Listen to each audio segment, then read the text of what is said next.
In 2009, a man drowned off the coast of Florida. His body was never recovered. His wife collected $2 million in life insurance. His business partners divided his assets. His creditors wrote off $40 million in outstanding fraud claims. And 3 years later, a customs officer in Panama City spotted a passenger on a connecting flight whose face matched a photograph in an Interpol database. The dead man wasn't dead. He had simply decided that disappearing was easier than facing justice. This is the story of the most elaborate faked death in American white-collar crime history. The full story. His name was Raymond Roth, a New York real estate developer and investment fund manager who had spent 8 years building one of the most sophisticated investment fraud operations in the northeastern United States. Charming. Socially connected. The kind of man whose confidence made investors feel safe. By 2009, his operation was collapsing under the weight of $40 million in fraudulent investment claims. Facing criminal charges.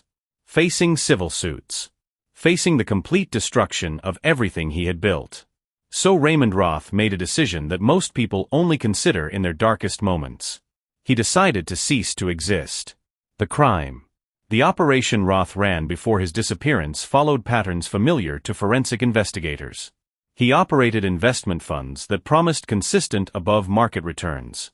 He used early investor returns paid from new investor capital to maintain credibility. He fabricated account statements showing portfolio performance that bore no relationship to actual investment activity.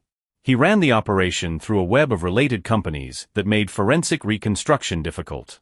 When the fraud began collapsing, he didn't try to fix it. He began planning his exit.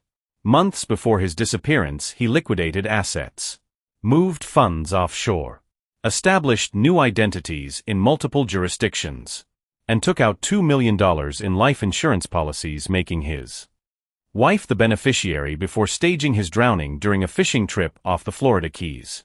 The fatal mistakes. Roth's plan began unraveling almost immediately.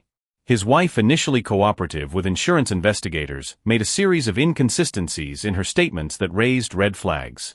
Insurance fraud investigators noted that the drowning had occurred in unusually calm conditions with no witnesses and no body.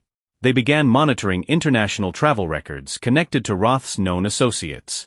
And 3 months after his death, a wire transfer from a Panamanian account to an address in Costa Rica was traced back to a digital footprint connected to Roth's pre-disappearance online activity.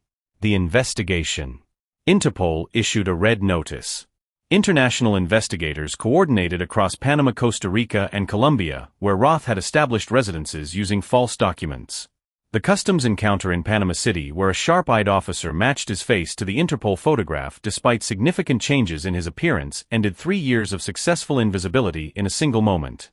Forensic financial investigators who had been reconstructing his fraud operation during his absence had by that point built a case comprehensive enough to prosecute every element of the original scheme in addition to the insurance fraud and identity deception.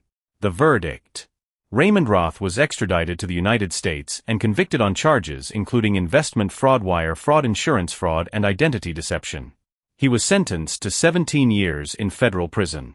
His wife was convicted separately of insurance fraud for filing the false death claim. The $40 million stolen from investors was largely unrecoverable. The $2 million insurance payout was recovered in full. Raymond Roth spent 8 years building a fraud and 3 years hiding from it. And in the end, it was a face, his own face, that a customs officer recognized in a busy airport that brought everything down. You can change your name. You can change your country. You can even change your death. But you cannot change your face. Tomorrow on the Fraud Files, the Walmart cashier who stole $2 million using a technique nobody expected. Subscribe.